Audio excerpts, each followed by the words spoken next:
Kayak gitu juga belum tentu berulang setiap musim kan. Bisa jadi musim depan ya rival-rival Persib lebih konsisten daripada Borneo. Di Igor Tolit lu udah dikasih materi pemain yang bagus-bagus, terus lu persiapannya bisa dari awal. Jadi start awalnya tuh penting banget buat kalau emang lu mau mempertahankan. Kalau Persib mau juara ya startnya memang harus bagus sebenarnya kata Feby. Ya paling enggak di 3 laga pertama ya 7 poin lah, 7 poin kalau nggak 9. Kalau 9 kan sempurna ya. Berarti nyapu menang 3. Ya paling enggak Udah membongkar apalagi di Piala Presiden kemarin ya harus diakuin si lini depan lagi-lagi jadi sorotan kan. jadi menurut gua Persib turun di Dewata Challenge Cup atau mereka menggelar laga uji coba lagi itu bagus. Karena itu akan mematangkan persiapan. Mesinnya panas, jadi pemain sudah terbiasa dengan ritmenya. Kabarnya kan Daniel Loncar yang baru diperkenalkan di hari Sabtu tanggal 8 Agustus nih, kabarnya bukan rebutan terakhir ya. Pasti Persib Bandung kan katanya minimal mesti mendatangkan 3 pemain asing. Nah ini kalau misalnya nggak bisa diselesaikan, khawatirnya pemain-pemain yang nantinya bakal gabung Persib Bandung ini nggak bisa didaftarin kan untuk event-event yang akan diikuti Persib Bandung, tadi Super League, ACL 2 atau di Asian Cup Championship kan. Harapannya ya manajemen Persib yang sekarang yang kalau gua melihatnya lebih profesional ya di bawah kepemimpinan Pak Glenn Subita, juga Pak Aditya Putra Herawan, juga harapannya bisa lebih cepat lagi untuk menyelesaikan kasus dari atau masalah lah ya dari Robert Rene Albert ini. Nah, selain masalah Robert Rene Albert, tentunya kan lagi rame dibahas nih soal El Clasico nih ya, antara Persib Bandung yang menghadapi Persija Jakarta ternyata bakal digulir lebih cepat kan. Bakal bergulir di pekan kedua ya, tanggal berapa? 15 September atau berapa gue lupa. Dan rencananya kan digelar di Stadion Utama Gelora Bung Karno kan. Presiden Persija Pak Muhammad Prapanca udah bilang laga akan digelar di GBK ya kan. Tapi yang jadi PR tuh memang beberapa hari sebelum laga ini digelar, bukan beberapa hari sebelum, tapi sebelum benar, beberapa hari sebelum laga ini digelar kan akan diselenggarakan FIFA Asian Cup tuh ya, di tanggal 23 September sampai 4 Oktober kan di 2 tempat tuh, di GBK dan juga di Jalan Karupat. Bandung ya. Nanti takutnya ada aja alasan nih, GBK pengen dipakai untuk FIFA Asian Cup, jadi di steril, dimainin kan. Jadi lu geser kemana? Ya gue sih harapannya ya laga tetap digelar di Jakarta, entah main di GBK atau di JIS, harapannya tetap digelar di Jakarta ya. Kalau lu melihat sendiri sebenarnya terlalu cepet nggak sih laga yang bertajuk El Clasico Indonesia ini digelar di pekan kedua gitu?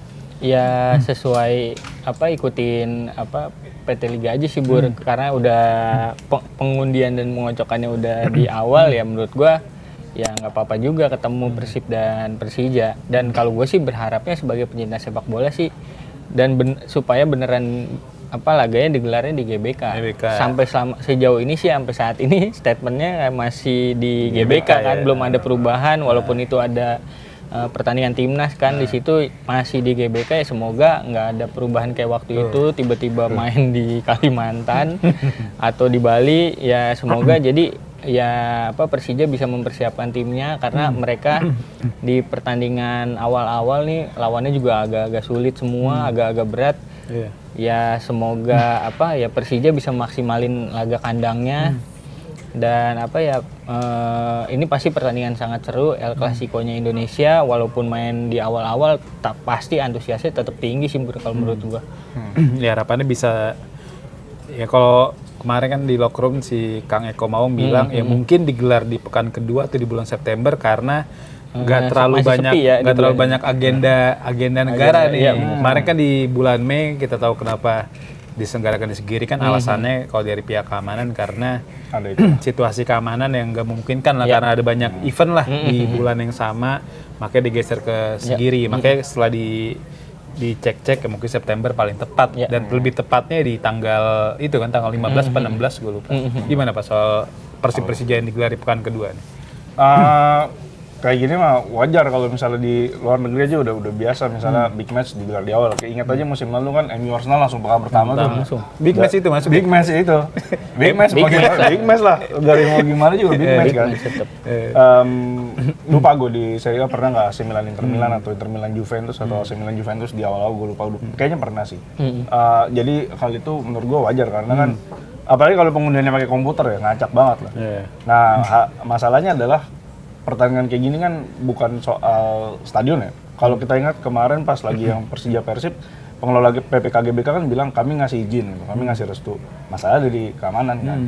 Jadi kalau misalnya digelar di Jakarta, masalahnya bukan stadionnya, mau dipakai FIFA, ASEAN Cup, tapi masalah keamanannya. Apakah situasi Jakarta ini kondusif atau enggak? Karena kan isunya demonya katanya Agustus mau ada demo nih, katanya ya.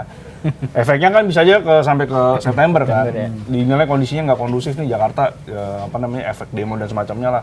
Bisa-bisa berimbasnya ke sana. Jadi takutnya isunya ada di keamanan, bukan ada di lapangan atau apa gitu. Dan kita tahu juga musim lalu kan laga Borneo Persib tuh ya harusnya digelar di pekan-pekan awal, kalau nggak salah pekan kedua apa pekan ketiga atau pekan keempat akhirnya ditunda kan. Karena situasi yang nggak memungkinkan saat itu di Bandung kan. Akhirnya ditunda sampai digelar di akhir di mundur putaran pertama lah ya kan. Dan untungnya sih itu diundur tuh. Kalau tetap dipermainin mungkin Persib kalah kali sama Borneo. Karena Borneo itu lagi bagus-bagusnya. Sedangkan Persib baru mulai itu masih ngeraba-raba, banyak pemain baru, terus juga Tom Haye belum masuk kan, Elano belum masuk, Bago belum masuk, dan efek diundur kan mereka udah pada main tuh, Tom Haye, Eliano, Barba, Ramon Tanke juga lagi on fire waktu itu kan lewat gol-golnya, lewat sundulannya, lewat tendangannya, dan akhirnya membantu Persib Bandung menang 3-1 lawan Borneo FC ya. Kalau gue sih pribadi harapannya ya match ini bisa digelar di Jakarta, entah di GBK atau di JIS, harapannya bisa digelar di Jakarta karena kan kita juga pengen ya menyaksikan laga ini digelar di kandangnya Persija karena terakhir kali Persija jamu Persib di GBK atau di Jakarta kan 2019 kan.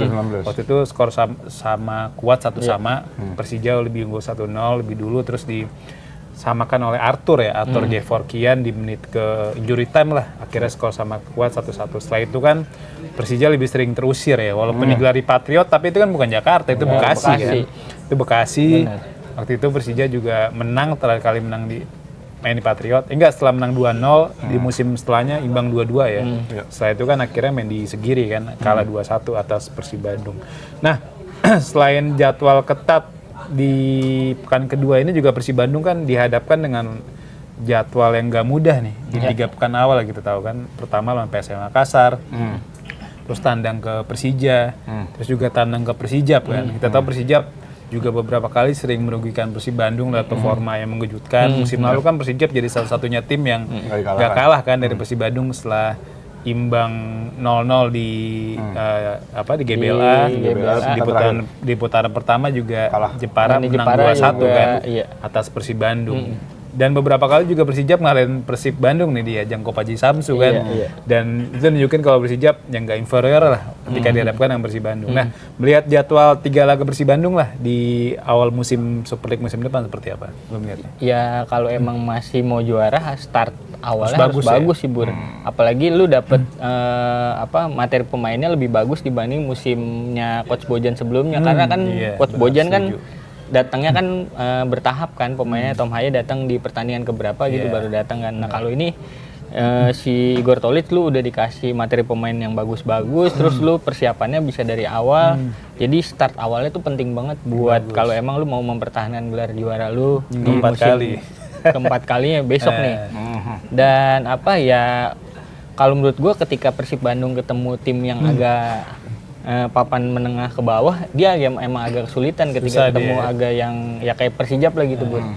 Nah makanya Igor Tolic harus cari meramu lagi nih ketika mereka lagi tesnya harus ketemu gimana caranya ketika lawan lu lagi bertahan, gimana caranya bisa membongkar, apalagi di Piala Presiden kemarin ya harus diakuin si lini depan lagi-lagi jadi sorotan kan. Ya itu sebenarnya selama Piala Presiden juga lawan-lawan Persib Bandung sebenarnya nggak terlalu bertahan banget, tapi ya ujung-ujungnya nggak bisa gol-golin juga. Ya bahasa golin bukan dari kotak penalti malah, dari luar kotak penalti tuh syutingannya bagus ya. Di luar itu golinnya habis penalti ke tepis, rebound bolanya ditendang ya. Jadi bukan murni dari 100% dari kotak penalti dan yang golin striker. Jadi kalau menurut gue sih ya Igor Tolic masih ada waktu persiapan tim lu. materi lu pemainnya bagus-bagus harus lebih bagus dibanding Coach Bojan startnya di musim sebelumnya. Kalau Karena musim lalu start Persib kurang bagus ya. Pernah kalah dari Persita, kalah dari Persija, imbang lawan PSIM kan. Sedangkan Borneo bisa menang 11 kali beruntun tuh. Ya untung aja Borneo setelah kalah dari Bali, goyang-goyang akhirnya Persibnya bisa konsisten. Dan tapi kan ya apa ya? Situasi kayak gitu juga belum tentu berulang setiap musim kan. Bisa jadi musim depan ya rival-rival Persib lebih konsisten daripada Borneo kan, bisa jadi Persija, Persebaya, maka harapannya Persib langsung start lah dan gas dari awal musim. Gimana Pak soal jadwal padat, jadwal neraka lah bagi Persib Bandung di 3 laga awal? Jadwal neraka nggak cuma dari Persib, Persija bahkan jadwalnya lebih neraka lebih tuh. gila lagi. Lebih gila lagi. Borneo terus tandang ke Borneo terus ngadepin Persib di pekan kedua.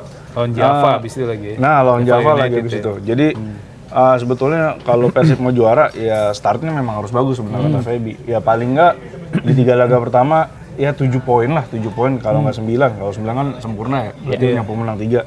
Ya paling nggak 7 poin lah kalau misalnya 7 atau 6 poin lah kalau misalnya mau juara lagi gitu. Karena melihat lawanannya susah kan. Dalam Persijap memang musim lalu jadi tim yang paling susah dikalahkan Persib, tapi langkahnya Persijap musim ini itu kayak adem ayem aja. Mereka belum datengin pemain siapa-siapa kayaknya.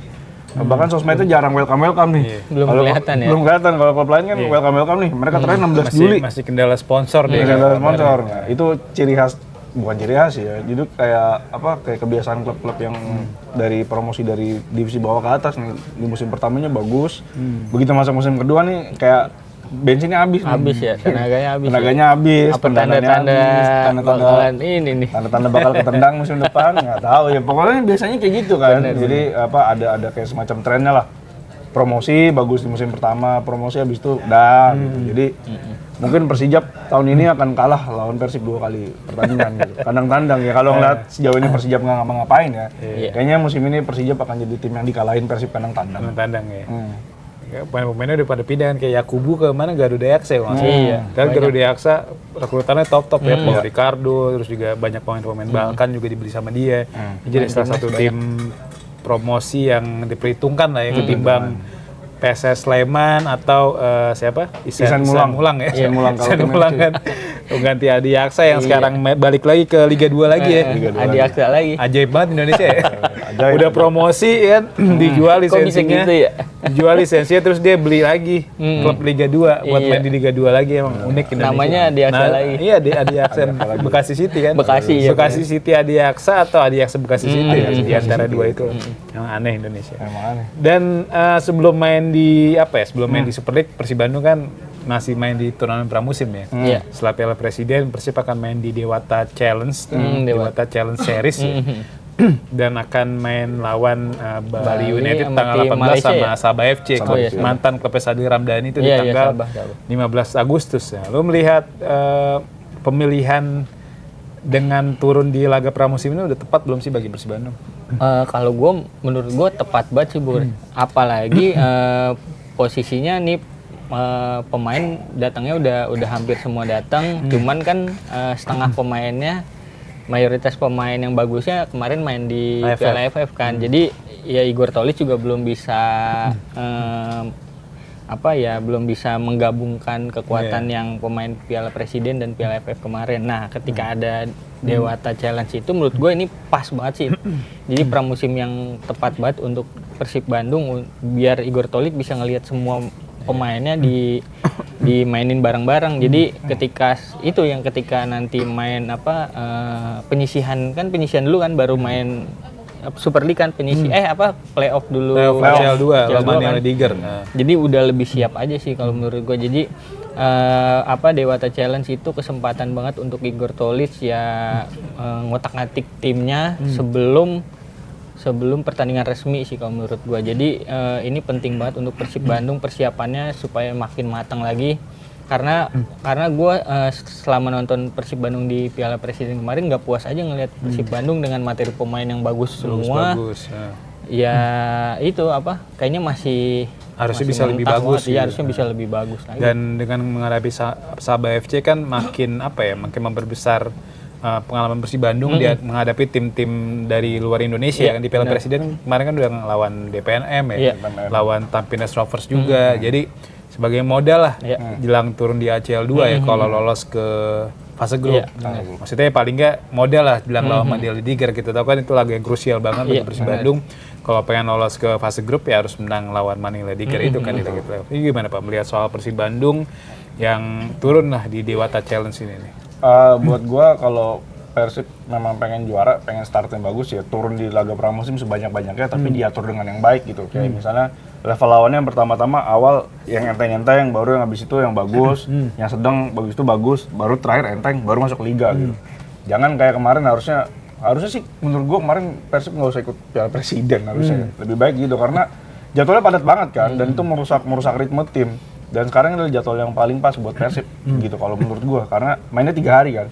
Dari pertama lawan tanggal 15 lawan Sabah, habis itu lawan Bali United 18. Setelah itu mungkin harusnya antara 18 sampai 31 adalah 1 atau 2 laga uji coba lagi sebelum melawan Mandela Tigers karena biar bagaimanapun kan pemain tuh harus menjaga sentuhannya. Jadi mungkin sebelum tanggal 31 kurang 7 paling tanggal 23 lah. 23 maksimal tuh harus sudah ada laga lagi karena itu akan menjaga ritme kan. Jadi menurut gua Persib turun di Dewata Challenge Cup atau mereka menggelar laga uji coba lagi itu bagus karena itu akan mematangkan persiapan. Mesinnya panas, jadi pemain sudah terbiasa dengan ritmenya, punya ketemu match fitness. Lawan Mandela Tigers sudah top udah di atas lah kebugarannya gitu, udah dibutuhkan. Tapi sebuah kerugian nggak nih bagi Persib Bandung dengan main di Dewata Challenge kan, dan juga kemarin main di Piala Presiden jadi kayak ngerusak rencana dia buat gelar TC di Thailand kan. Karena kita tahu kayaknya kans Persib untuk TC di Thailand kayak nggak mungkin deh, karena laga lawan terakhir lawan Sabah FC aja itu kan lawan Bali ya, itu tanggal 18 Agustus, sedangkan udah main lawan Manila Liger tanggal 31 Agustus kan. Bener. Karena kita tahu pasti jarak antara match Manila Liger ke Bali ke Manila Liger kan itu berarti sekitar berapa tuh? Ya 2 minggu ya, berarti sekitar ya 11 hari lah ya. Kayaknya nggak mungkin deh Persib TC di Thailand. Tapi kan kita tahu musim lalu dengan Persib TC di Thailand hasilnya maksimal kan. Persib bisa mempertahankan gelar Super League, terus juga bisa juara grup di ACL 2 karena kita tahu ketika TC di Thailand musim lalu Persib lawan Ratchaburi itu kan. Lawan yang ternyata ketemu lagi di ajang kompetitif kan di ACL 2. Lu melihat sebuah kerugian kan nih Persib gagal TC di Thailand untuk jelang musim baru ini? Sebenarnya bukan kerugian sih Bur, cuman ngegeser plan A-nya dia ke plan B-nya dia aja. Ya itu karena ada Piala Presiden, jadi semua klub diminta mempersiapkan tim yang bagus untuk ikut Piala Presiden ya. Ya jadi dari A ke plan B-nya ya Igor Tolic ya harus lebih mempersiapkan timnya lagi. Cuman jangan jadi alasan juga nih, gue kemarin nggak bisa TC ke Thailand jadi berantakan nih, strategi nggak bisa kayak gitu juga.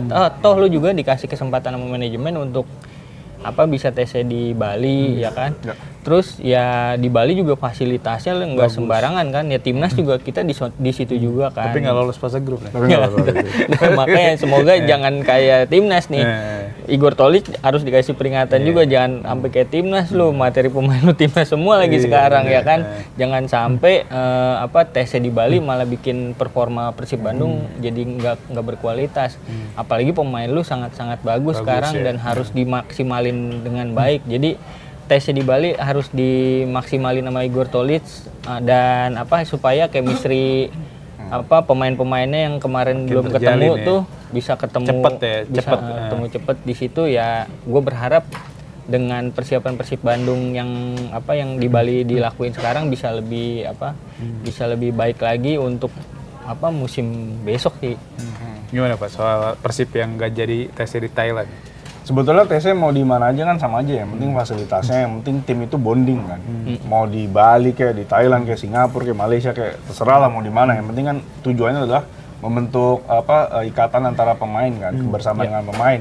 Ya, itu yang lebih penting. Apalagi nanti kan lawan Sabah dan juga Bali United ya. Itu harus dimanfaatkan betul. Jadi menurut gua nggak ada mantra ajaib lah. Lu harus TC di Thailand untuk jadi juara, enggak. TC di mana aja bisa gitu. Yang penting adalah suasananya terbangun dengan akrab.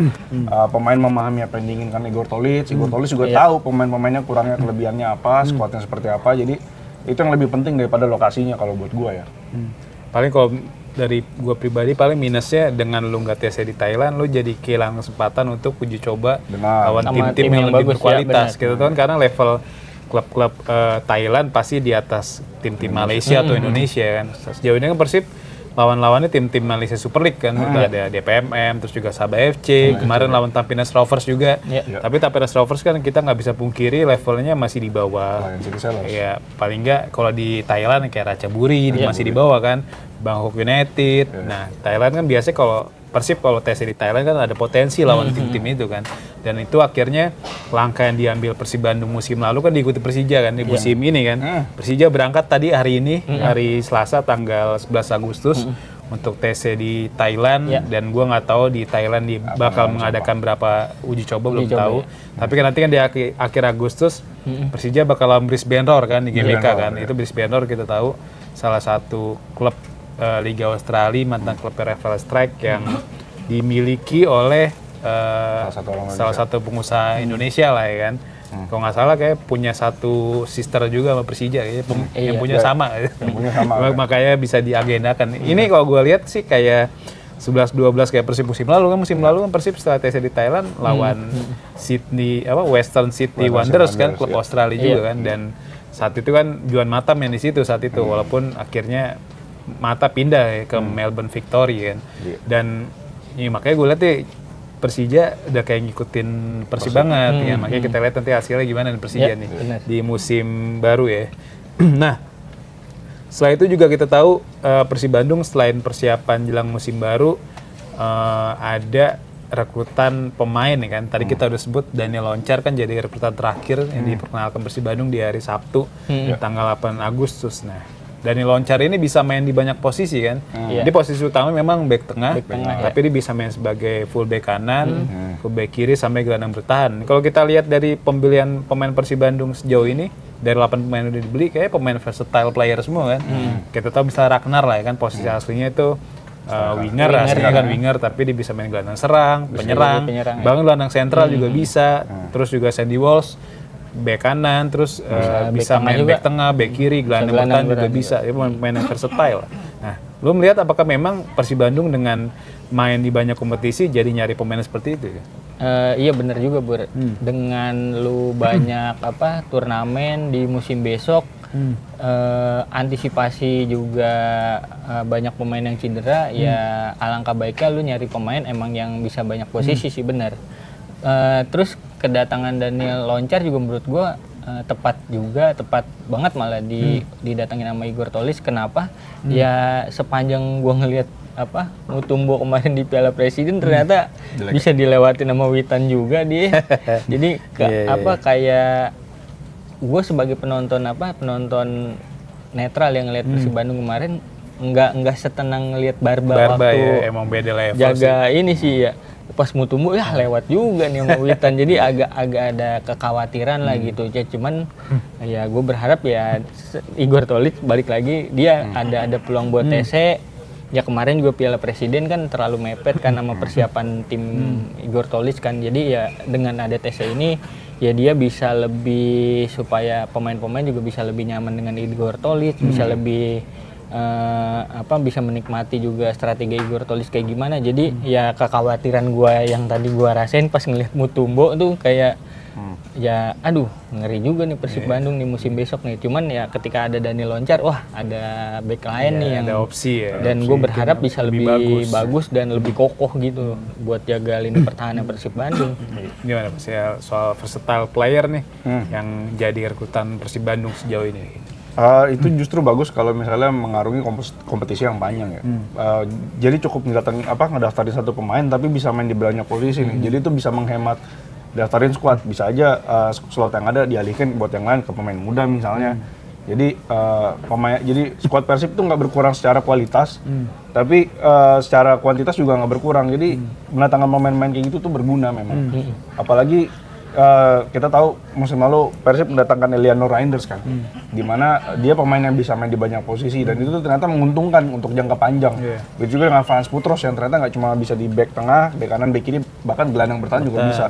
Jadi pemain-pemain seperti ini mungkin terlihat mereka nggak punya spesialisasi. Tapi mereka tuh berguna ketika menutup ada pemain yang nggak absen lah. Ketika pemain yang di posisi itu nggak perform, dia bisa menutup di situ gitu. Jadi menurut gue memang pembelian Persib dengan versatile player memang bagus sih buat jangka panjang ya, nggak cuma untuk 1-2 pertandingan. Jadi ya problemnya adalah Daniel Lonsar ini kan pemain asing ke-12. Tinggal cari nih dia mau buat main di mana? Main di AFC Champions League 2 kah? Atau juga dilibatkan di Super League? Kalau dilibatkan di Super League, maka dia harus mencoret satu nih. Lagi juga mau dilibatkan di mana? Misalnya Piala Liga menurut bocoran cuma bisa 3 pemain asing kan. Jadi ini kebingungan tersendiri buat manajemen Persib dan juga Igor Tolić ya. Ini pemain mau diapakan gitu. Ada 12, satu harus dicoret atau enggak, atau disimpan aja buat AFC gitu. Jadi mungkin masalahnya di situ. Tapi kalau soal mendatangkan pemain versatile, ya itu udah tepat banget. Gue kalau jadi pelatih nih, gue main FM, gue pasti ngedatangin pemain kayak gitu. Nyari pemain yang kayak gitu. Nyari pemain yang kayak gitu. Jadi kalau misalnya yang utamanya nggak bisa main, ya ini bisa main gitu. Iya, berarti langkahnya udah tepat lah ya, langkah diambil oleh Persib Bandung. Nah tapi seorang Daniel Lonsar nih kalau kita lihat dari segi statistik memang jumlah golnya nggak produktif lah untuk ukuran back tengah. Kita tahu kan Gabriel Mutombo juga ternyata nggak produktif juga, cuma 1 gol musim lalu bisa Ratchaburi. Nah si Lonsar juga bersama klubnya nih dari Polandia itu siapa? Lupa gue, susah banget namanya deh pokoknya. Itu juga cuma 1 gol. Tapi kan padahal Persib Bandung dalam tanda kutip mungkin membutuhkan back yang produktif kan. Musim lalu kita tahu Barba statusnya sebagai back tertajam di Super League dengan koleksi 5 gol, terus juga beberapa gol juga dicetak di ACL 2. Nah ini dengan ketiadaan back-back baru yang ternyata nggak produktif, apakah ini bisa jadi PR nih bagi lini tengah dan depan Persib supaya lebih produktif gitu untuk menutupi lini pertahanan yang mungkin untuk musim depan kayak mereka fokus bertahan aja deh, karena dari segi ancaman kayak nggak terlalu bagus-bagus amat, tapi kalau dari segi defensif mungkin oke gitu. Gimana? Lah malah di Piala Presiden kemarin yang golin malah Julio Cesar sama Matricardi golin kan dia. Ya Mutombo malah nggak golin dan malah lini depannya juga lebih jelek lagi dibanding sama lini belakangnya. Cuman ini sih kalau menurut gue ya itu ya walaupun butuh back yang sekelas Barba kemarin bisa golin terus. Tapi ya ternyata Julio Cesar dan Matricardi itu bisa juga golin juga. Cuman ya PR-nya mungkin kalau misalnya lu berharap Mutombo atau Daniel Lonsar nanti bisa golin apa enggak ya. Lihat kalau back mah kan by moment aja sih ya kan, ketika dia bisa dapat peluang bagus bisa golin ya itu mah set piece bisa golin ya bersyukur, kalau enggak ya udah kan. Cuman ya yang jadi kalau gue pribadi yang jadi sorotan itu sih ternyata Mutombo dan ditandemin sama Julio Cesar atau Matricardi ternyata belum klop banget nih. Ya mungkin persiapan Igor Tolić buat Piala Presiden kemarin mungkin masih sebentar kan. Makanya gue berharap ketika lu tesnya di Bali ini sampai akhir bulan ini ya gue berharap sih Igor Tolić bisa chemistry-nya bisa lebih dapat lagi, apalagi datangin Daniel Lonsar lagi nih makin nih. Jangan sampai bener kata Arung, jangan sampai Persib Bandung cuman kuantitas pemain doang nih, kualitasnya malah nggak ada, percuma buat apaan gitu. Gimana Pak soal Lonsar dan Mutombo ternyata statistiknya nggak sementereng Barba. Jadi dari segi penyerangan ya, bukan bertahan ya. Bukan bertahan gitu maksudnya. Tugas nyetak gol kan lini depan dan lini tengah ya. Musim lalu Persib itu anomali karena lini depannya amburadul, yang golin banyak belakang. Jadi kalau melihat musim ini, melihat yang didatangkan itu Balsa Sekulic, Luka Menalu kemarin. Luka Menalu udah golin belum sih Piala Presiden? Luka Menalu belum malah. Baru Balsa kan? Iya, baru Balsa. Kalau ngeliat Balsa Sekulic kayaknya ada harapan bahwa lini belakang gak usah ikut nyetak gol lah. Bener, jangan kayak musim lalu gitu. Ya kalau ngeliat Balsa ya di Piala Presiden, dia punya atributnya menurut gue lengkap ya kan. Tendangan jarak jauhnya oke, nyari posisinya bagus, finishingnya lumayan lah. Jadi menurut gue musim depan Mutombo, Daniel Lonsar, Matricardi, Julio Cesar itu bisa lebih tenang karena mereka kan banyak di belakang, nggak harus ikut-ikutan nyetak gol. Iya benar. Nyetak gol yang momentum aja kayak benar kata Feby, misalnya set piece dia harus maju bantu untuk opsi-opsi di depan lah, bisa nyetak gol. Jadi tanggung jawab untuk nyetak gol tetap pemain depan lah. Belakangnya nggak usah. Jadi kalau Boboto dia bilang nih back minim gol, ya kan back tugasnya bertahan, jaga belakang, bukan nyetak gol. Nyetak gol itu mah bonus gitu loh. Jadi ya udah. Jadi pertanyaan kalau penyerang yang minim gol. Kalau penyerang yang minim gol tuh buat apa didatengin gitu loh. Jadi lebih baik ya udah fokusnya mungkin buat Igor Tolis fokusnya di belakang, yang nyetak gol ya Basa Sekulis, Luka Minalo, Ragnar Doratmangun, Peralta, juga Mariano Peralta, William Barros, Ramon Tanki kalau nggak lepas, ya kan. Jadi ya memang nggak masalah sih kalau statistiknya secara golnya dikit ya 1-2 gitu nggak masalah. Betul. Dan kita tahu Persib sekarang kan setelah mendatangkan Daniel Loncar tadi yang udah gua sebut beberapa kali memang belum akan berhenti berbelanja ya. Kabarnya nih Persib bakal datengin 3 pemain minimal dengan rincian 2 asing dan 1 lokal. Nah, melihat komposisi skuad saat ini lu menilai 3 pemain ini ada baiknya pemain di posisi apa nih kira-kira? Karena kita nggak tahu kan nama-namanya siapa aja kan. Iya. Kalau gue sih ngelihat dengan skuad sekarang aja, gue sering bilang kan ini skuad mewah banget buat Igor Tolis dan lu harus maksimalin pemain-pemain yang ada. Kalau emang lu mau datengin pemain lagi, ya kalau cuman buat ngejar kuantitas buat apaan kalau kualitasnya masih sama-sama aja sama pemain yang udah didaftarin sekarang nih. Ya kalau menurut gue kalau emang lu mau datengin kiper aja, kiper atau sama fullback kiri aja. Masih kurang banget itu. Iya, ya datengin itu. Ya kalau emang lu Igor Tolis mau kiper sama bek kiri.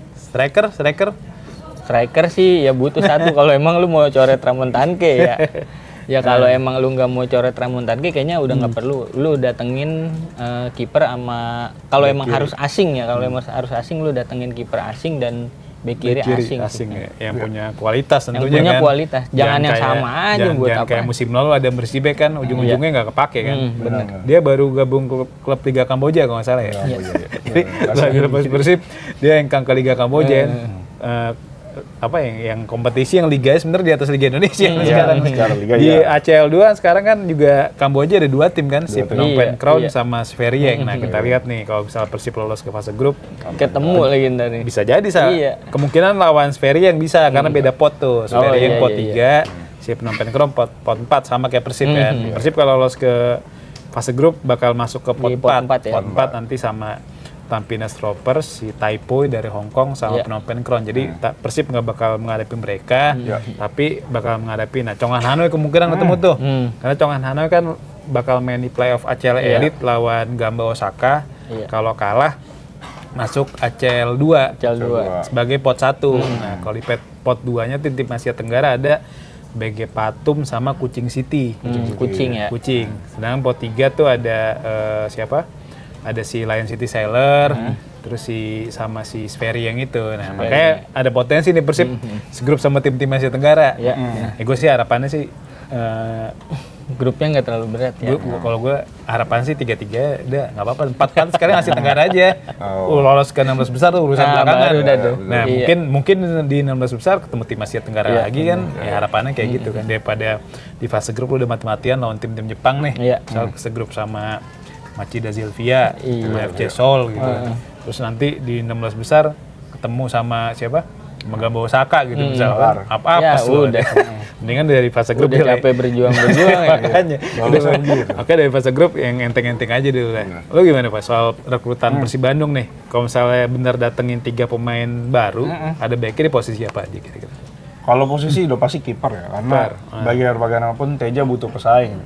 Sampai dari beberapa episode kick off gue selalu bilang kipernya Persib itu cuma Teja sama Fitra Maulana, satu lagi main muda. Sayang kalau misalnya kipernya nggak datangin kiper asing, karena kiper ini kan posisi yang penting ya. Kalau kita lihat di klub-klub Eropa nih banyak klub udah mulai investasi buat beli kiper mahal kan.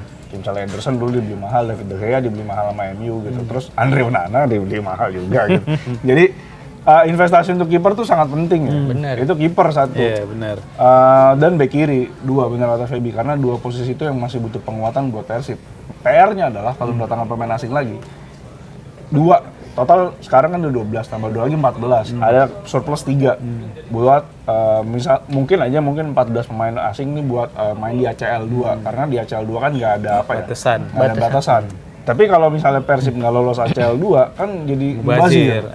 Jadi mau nggak mau Persib harus berhitungan cepat mungkin ya, karena kan bursa transfer Super League masih sampai September. Akhir September kan. Mungkin menurut gua manajemen Persib lagi ngeliat nih, mereka lolos ACL 2 atau nggak? Ya harapannya sih pasti lolos ya.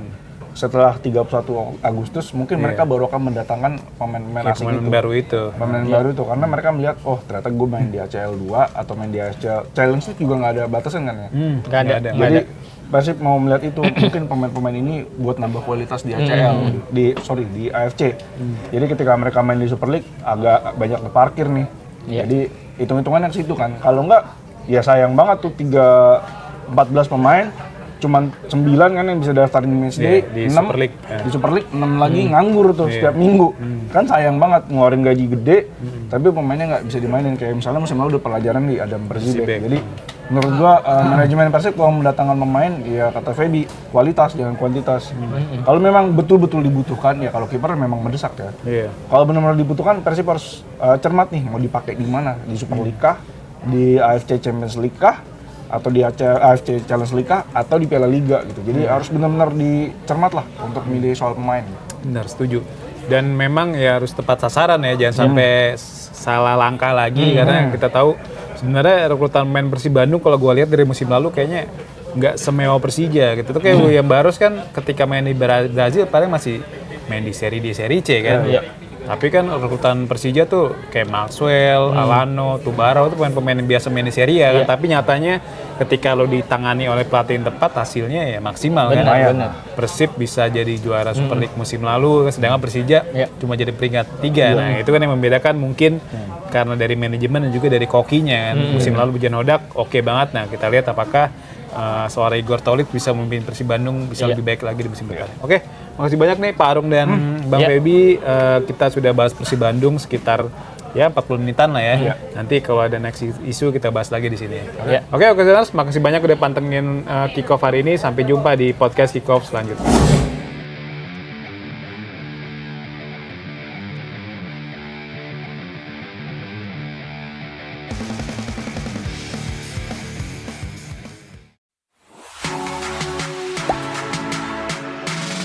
Gak sempet baca? Dengerin aja, klik icon text to speech di okezone.com.